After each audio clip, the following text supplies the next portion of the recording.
그래서 1절에 이렇게 나오죠. 그때의 제자가 더 많아졌다라고 나옵니다. 제자는 같은 스승에게 배운 사람들을 말하는 거죠. 그러니까 여기 많은 분들이 앉아 계신데 서로 각자마다 스승이 틀리면 한 제자라 말할 수 없는 거죠. 그리스도를 통하여 한 몸이 된 제자들이 많아집니다. 그 제자들이 많아지는 은혜 현장에 문제는 뭐예요? 원망이 생겼다는 거예요. 아나니아 삽비라의 문제는 개인적인 문제였죠. 그것은 하나님이 이렇게 치리해 주셨어요. 하나님이 정리해 주셨죠. 그런데 지금의 이 원망과 문제와 위기는 공동체 안에서 일어나는 것이에요. 그 문제가 무엇인가? 바로 헬라파 유대인들에 속한 가부들의 그 매일의 구제가 대상이 빠진 거죠. 그러니까 교회로부터 구제를 받아야지 살 수밖에 없는 존재인데 문제는 뭐예요? 그 구제의 명단에 특별히 헬라파 유대인들에 속한 과부들이 빠져 있다는 것이죠. 헬라파 유대인들이란 그리스어로 말하는 외국 태생의 유대인들을 말합니다. 그들에게 속한 과부들은 매일 구제에서 제외된 거죠. 그리고 히브리 말을 하는 본토 유대인들에게 그렇죠? 원망하고 문제가 있다 제기하고 있어요. 사도행전 4장과 5장에 보면 그 바나바와 아나니아 삽비라는 그 헌금을 나눌 구제 헌금을 사도들 발 앞에다 두었다라는 말씀 아마 기억하실 것입니다. 그러니까 12사도가 이 성도들의 구제 헌금을 어려운 이웃들에게 나눠주는 사역까지 섬겼던 것이죠. 그러나 12사도가 감당하기에는 제자들의 수가 많아졌죠. 폭발적인 부흥이 있었기에 이제 착오도 생기고 펑크도 나고 지원을 해줘야 될 대상도 빠지게 된 것이죠.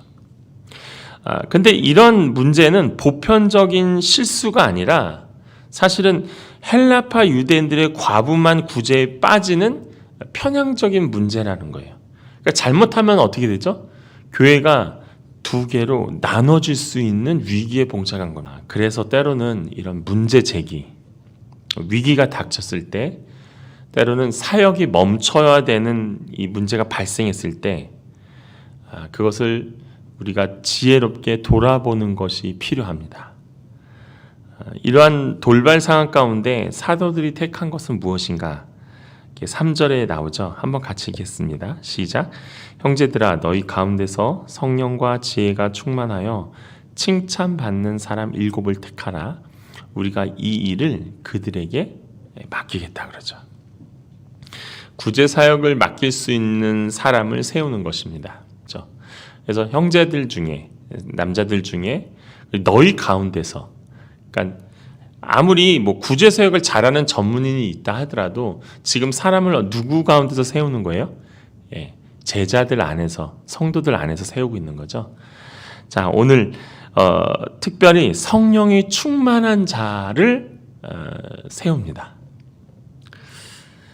성령이 충만한 자 이렇게 여러 가지로 말을 할 수 있는데 나의 주권과 성령의 주권 영역 안에서 탁월하게 어떤 영역이 더 큰 사람을 성령의 충만한 자라고 얘기하는 거예요? 성령의 주권이 큰 사람을 성령의 충만한 자라고 말할 수 있는 거죠. 성령 충만이라는 것은 결국엔 내 삶 가운데 내가 드러나는 것이 아니라 누가 드러나고 있는 거예요? 그리스도가 드러나는 사람이 성령 충만한 사람이죠. 또 이게 쉽게 말하면 돈이 충만한 사람이 있다고 가정했을 때 결국엔 그 사람은 그 삶 가운데서 뭐가 계속 드러나요? 돈이 드러나는 거죠. 그래서 그 사람과 얘기를 하다 보면 대부분이 돈 얘기죠. 어떻게 하면 돈을 잘 벌 수 있는 방법, 또 과거에 내가 돈을 많이 번 스토리, 거기다가 그분의 SNS를 들어가다 보면 돈을 통해 누리고 있는 뭐 글과 사진들이 이렇게 도배되어 있는 경우가 우리가 익히 좀 많이 보셨을 거예요. 그렇다는 얘기는 그 돈이 충만한 그분에게는 무엇이 제일 힘이라는 거예요? 돈이 그 사람에게는 가장 큰 힘이라는 거죠. 그래서 그 사람의 인생의 힘은 돈이 되는 거예요. 그러니까 일곱 집사가 살아가는 데 있어서 성령 충만하다라는 건 무슨 얘기예요? 일곱 집사는 어떤 걸 힘입어 살아갔다는 거죠? 성령님이 자신의 힘이라는 것을 고백하며 살아갔다는 것에 대한 반증이 되는 거죠. 그리고 성령이 주시는 선물 중에 하나가 지혜이죠. 그래서 모든 상황 가운데 하나님의 말씀과 가르쳐 주신 원리를 통해서 잘 적용하고 사용하는 능력이 지혜로 보시면 됩니다. 그래서 교회 안에 세상의 직업 또는 세상의 지위, 능력, 아니면 명문대 출신 이런 기준들이 힘을 발휘하면 안 됩니다. 그리고 이 일곱 집사의 마지막 특징은 무엇입니까? 칭찬받는 사람이라는 거였죠. 근데 잘 기억하십시오. 인기 있는 사람이 아닙니다. 칭찬받는 사람을 말합니다. 잠언 27장 2절 말씀에 너 스스로 칭찬하지 말고 남이 너를 칭찬하게 하라. 칭찬은 남이 해주는 것이지 자기 입으로 하는 것이 아니다라고 나오거든요. 그러니까 교회는 세상의 기준이 아니라 하나님의 기준으로 세워 있어야 돼요. 세상의 방법으로 일곱 집사를 세우지 않았습니다. 하나님 나라의 기준으로 이 일곱 집사를 세우니까 온 무리가 5절에서 기뻐합니다. 그리고 6절에서는 사도들이 그들을 세우고 안수하죠. 그런데 여기 특징이 하나 뭐냐면 이 일곱 집사의 이름이 나오잖아요. 이 일곱 집사의 이름을 분석해보면 다 헬라어식 이름인 거예요. 그럼 왜 그렇게 헬라식 이름을 쓰는 사람을 세웠을까? 여기 결국엔 문제와 위기가 어디서 시작됐습니까? 헬라파 유대인들의 과부로부터 시작된 거죠. 초대교회의 사도들 말고 사실 처음으로 이제 일곱 집사를 세우는 일이니까 최소한 히브리파 유대인이 몇 명 정도는 있어야 된다고 보십니까? 한 3명 정도는 있어야 된다고 보시죠. 그런데 일곱 집사 모두 헬라파 유대인들을 세운 거예요. 그러면 사실 이 말씀을 이렇게 쭉 보시다 보면 어떻게 교회 사역을 위해서 사람을 뽑는데 헬라파 유대인들만 뽑을 수 있느냐라고 히브리파 유대인들이 그렇게 제의할 수 있죠. 문제 제기를. 그런데 그럼에도 불구하고 이 사도들의 결정에 히브리파 유대인들이 순응하고 따라간다는 것입니다. 도리어 기뻐하고 있죠.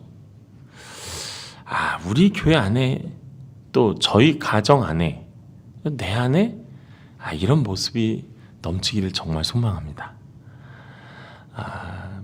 이러한 문제와 위기 앞에 교회는 사람을 세워 수습해 갑니다.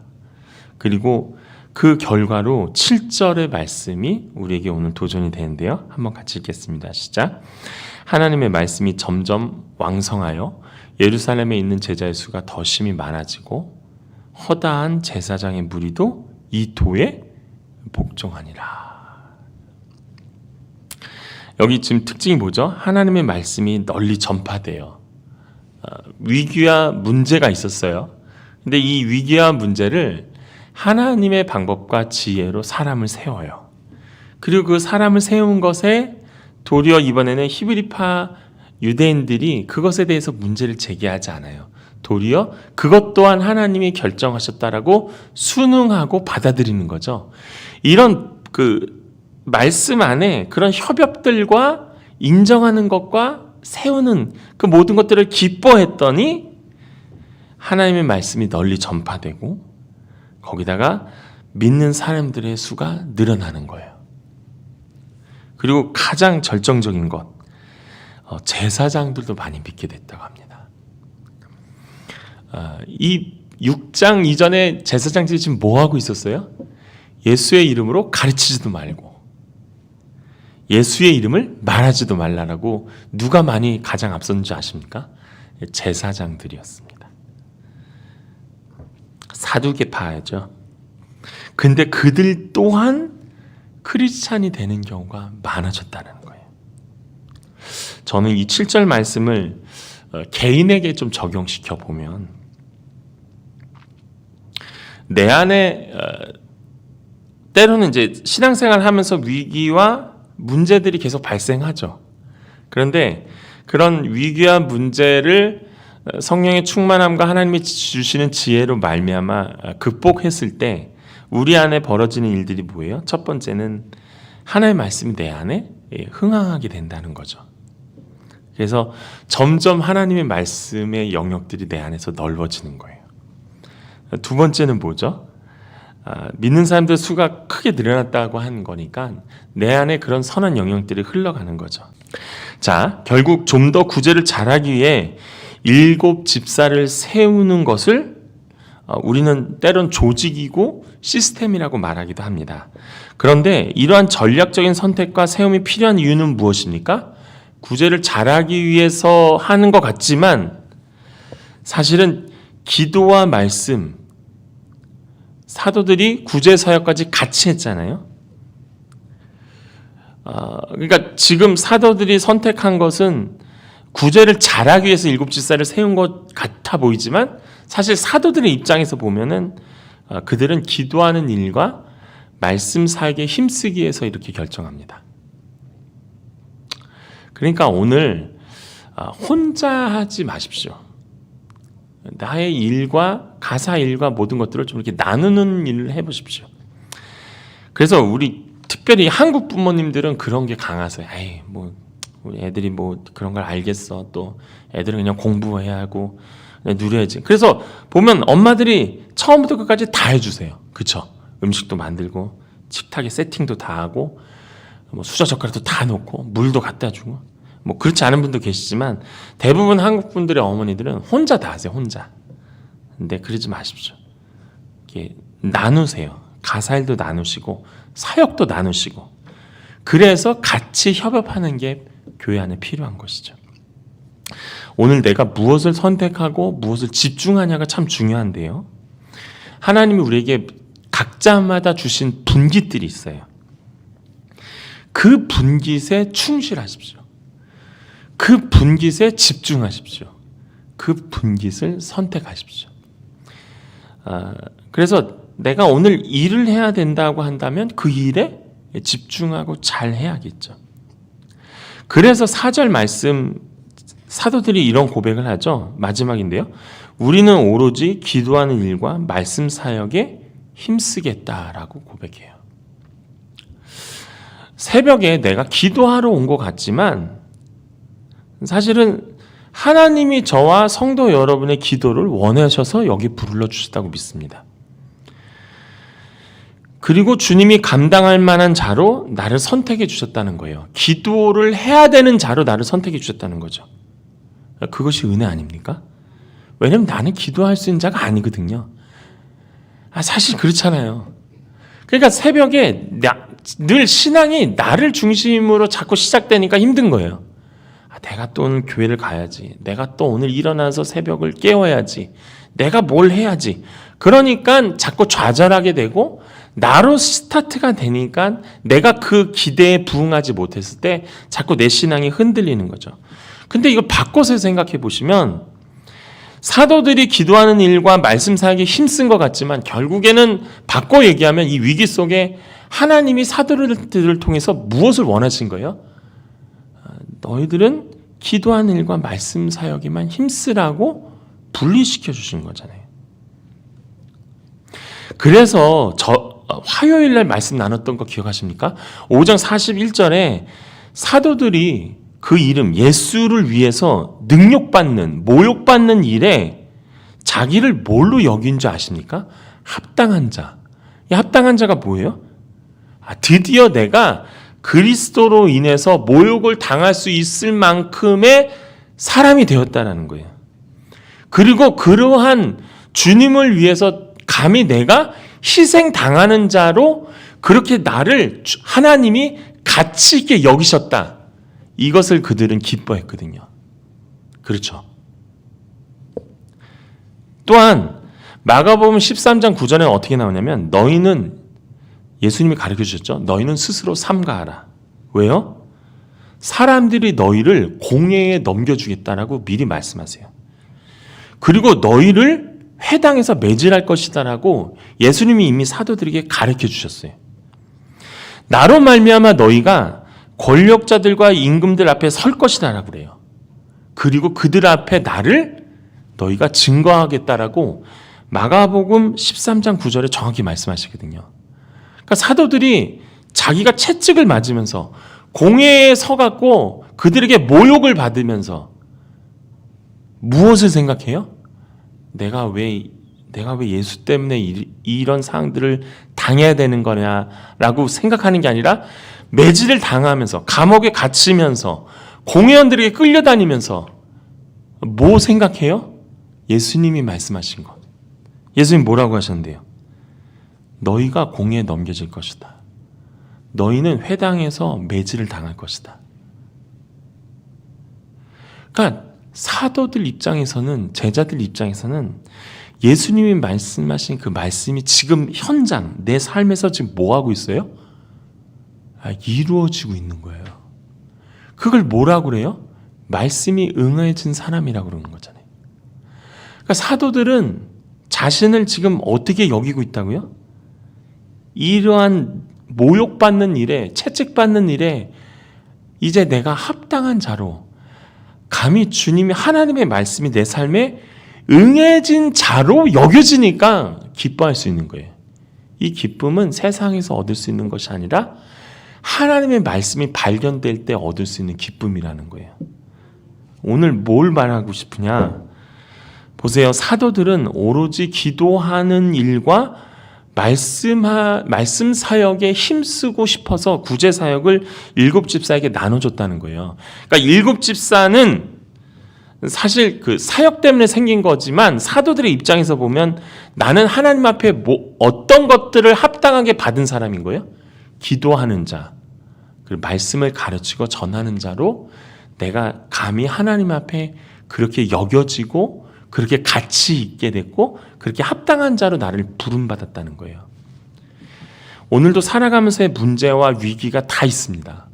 말 못할 만한 눈물을 흘리며 그것을 붙잡고 있는데요. 하나님은 오늘 이 새벽에 우리를 왜 부르신지 아십니까? 누군가는 기도를 하길 원하시는데 그것에 내가 감당하는 자로 나를 이 아침에 부르셨다는 거예요. 누군가는 하나님의 말씀의 사역에, 말씀을 가르치는 것에, 말씀을 듣는 것에, 말씀을 실천하는 것에 필요한데 내가 그런 것에 잘하는 자가 아니라 그런 자로 나를 오늘 불러주셨다는 거예요. 그것이 내 안에 깊은 마음 안에서 울려 퍼지는 기쁨 아니겠습니까? 나라는 존재를 하나님이 그렇게 가치 있게 기도하는 자로, 그리고 말씀을 전하고 실천해 나고 내 삶 가운데 말씀이 응해지는 거예요. 말씀이 내 삶 가운데서 이루어지고 있는 거죠. 그것이 오늘 내가 하루를 살아가는 데 있어서 하나님께 받은 은혜와 기쁨이 될 줄로 믿습니다. 이런 위기와 문제 안에서 교회는 도리어 그것이 문제와 위기로 무너진 것이 아니라 하나님의 지혜와 인도하심으로 말미암아 더 흥황해졌다는 것을 기억하시고, 그래서 오늘 이 문제와 위기 앞에 나를 하나님이 기도하는 자로, 말씀에 응하는 자로 부르셨다는 것을 기억하시고 다시 한번 일어나시고 힘을 얻으시는 오늘 복된 하루 되시기를 간절히 축복합니다. 기도하겠습니다.